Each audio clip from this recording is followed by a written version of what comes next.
My name is Greg Riquet. I'm the Commercial Director for Intierra.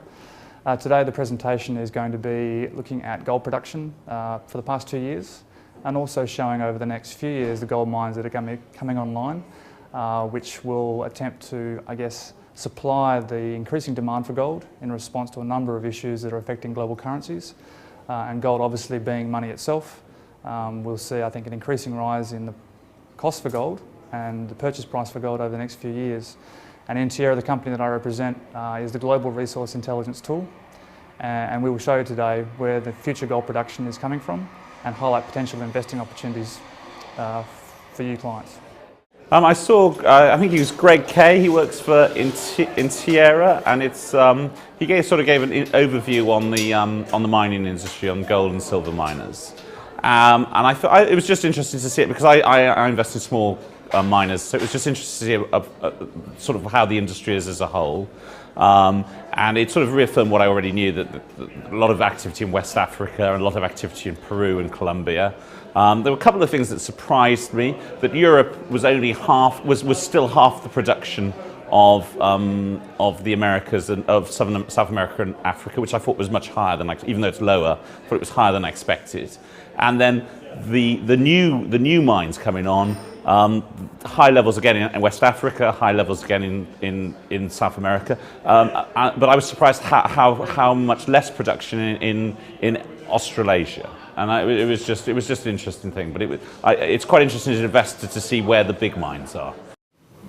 Thank you, Tim. Thank you, Emma, and thank you, Objective Capital, for inviting me here today. By way of quick introduction, I'm the Commercial Director for Intierra Resource Intelligence. Our company's role is the ability to distill information that is released to the public markets in the mining sector into a format which is easily used by our clients, and the ability then to look at different commodities in different regions globally and provide a very easy and friendly service to our clients. By way of personal introduction, I hold a postgraduate degree in Communications Information Systems Management and an MBA, and I spent a considerable amount of time in my youth working in military intelligence. And I guess the link between military intelligence and resource intelligence is information. The ability to look at a large source of information and distill it down into an item that you can act on very quickly. And fully aware that military intelligence is an oxymoron, so the jokes can be at the end.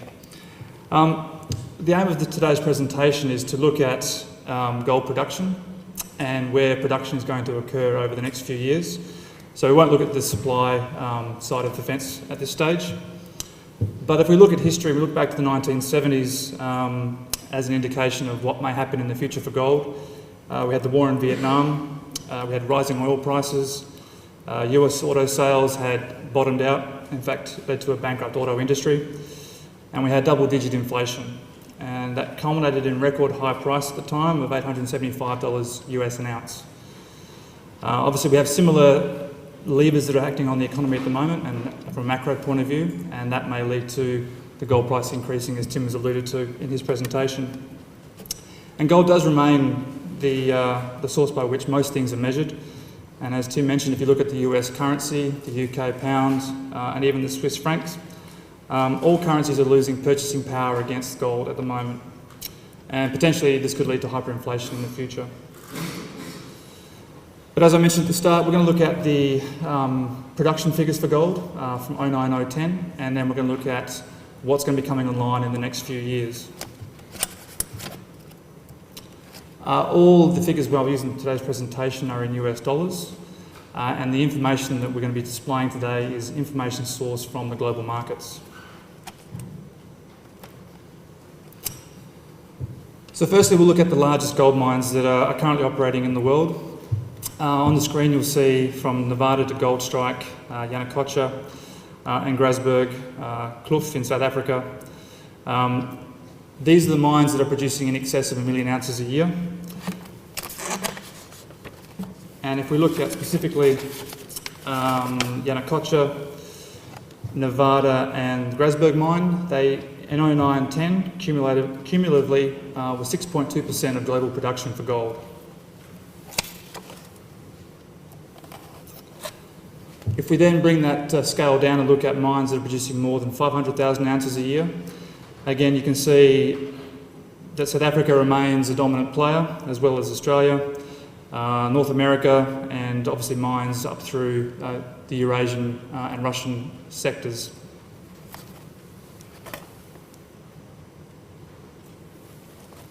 And further down, looking at mines that are producing more than 100,000 ounces per year, again, you can see the scope increases widely. A lot of activity through South America, Peru and Chile, and up through Mexico, North America, and significant interest in activity in Western Australia.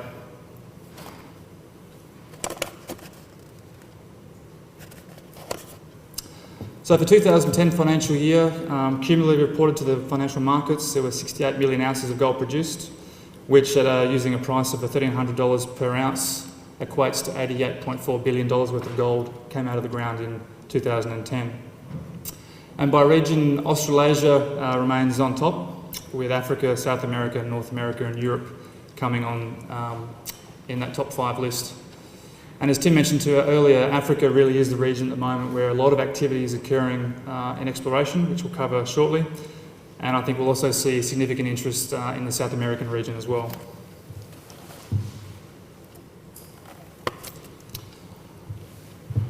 This slide attempts to show what is going to be coming online in production for South America in the next few years. And by 2016, we anticipate that 4.7 million ounces worth of production will come online.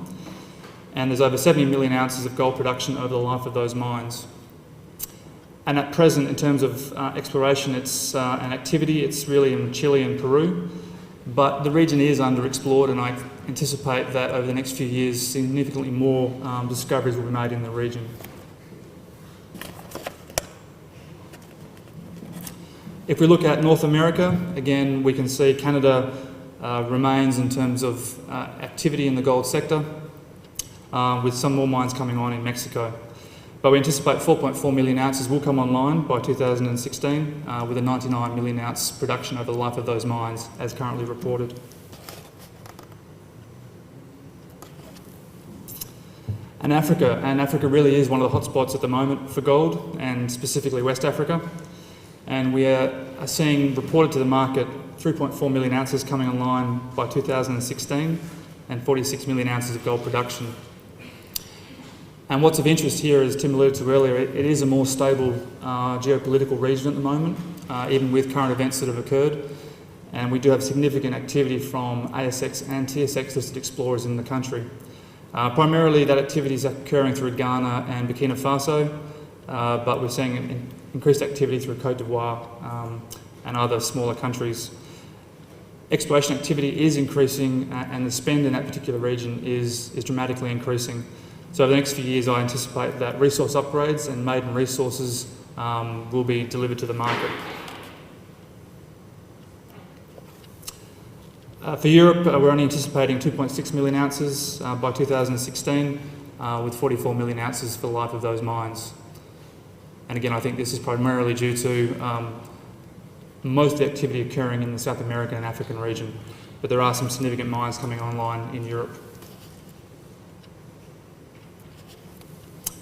And Australasia, we're looking at 1.6 million ounces worth of new mines by 2016, and 29 million ounces of gold production. And again, with the Australian region, it has been very well explored. There are potentially new regions to be uncovered, but in relation to those other areas like South America and Africa, I expect not as much activity over the next few years. In Southeast Asia, only 901,000 ounces worth of new mines by 2016, and only 14 million ounces of gold production for the life of those mines. We are, however, seeing more activity and exploration through the Philippines and Vietnam, and again, over the next few years, we may see more mines coming online and more discoveries made.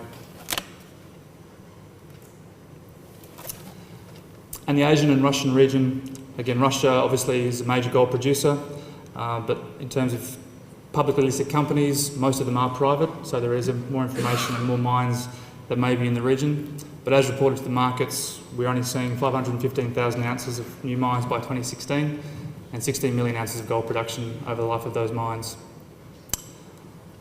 Although one of the major exploration regions at the moment for gold is the Mongolia, amongst other commodities, and one of the major ones coming online there is Oyu Tolgoi, with Ivanhoe Mines. And I anticipate with their enhanced drilling and exploration, we'll see some resource upgrades over the next 12 months.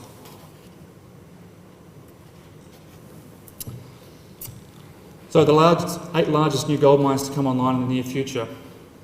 By country and by company, obviously Russia and Canada, United States. But Chile, obviously, with Barrick Gold, is seeing considerable activity over the next couple of years. By 2014 and 2013, over 1 million ounces of annual production anticipated, and between them, over 33 million ounces life of mine production.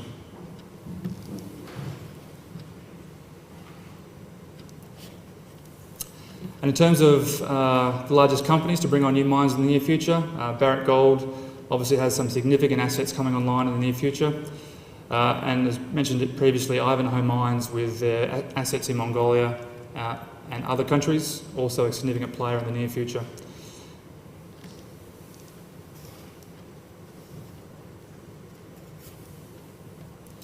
So over the next 4 years, we're anticipating 16 million ounces of gold production by 2014, and that's stepping out over the next couple of years. But life of mine production is quite significant in 80.5 million ounces by 2014. So there are significant assets out in the market to meet the global demand. Now, the best indication of exploration activity that we can show you is maiden resource estimates in 2010 and by way of region in which they were announced. As mentioned, the South American region, Chile and Peru, we've seen quite a lot of activity in 2010. And then we're now seeing the results of all the exploration activity in the West African region, and the most significant one, Beatty West, with Ampela Gold. Also through North America and also Mexico and America, also seeing significant maiden resource estimates in 2010.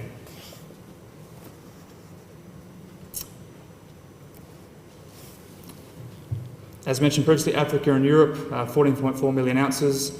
Again, the average grade of those discoveries is 1.7 grams per tonne, but particular of note in the African region, whilst it is a lower grade is lower than you'd expect, it is relatively shallow and relatively, in terms of extraction, quite lucrative, but also reflects that the gold price does influence those decisions to mine those particular assets. Within Australia and the Asian region, there was 2.5 million ounces of gold discovered, with 1.3 grams per tonne in 2010.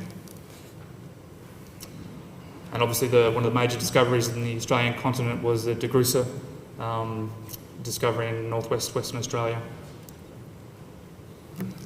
by Sandfire Resources. Resource updates in 2010, another extremely valuable indication of exploration activity. And what we're seeing in the Americas is updates for deposits by 120 million ounces.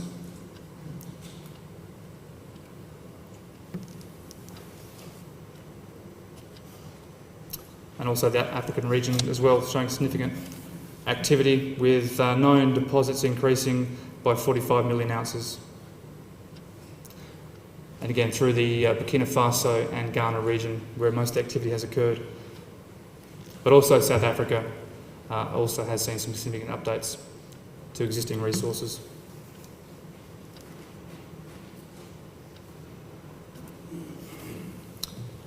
And within the Australian Asian region, updates to existing deposits of 44 million ounces.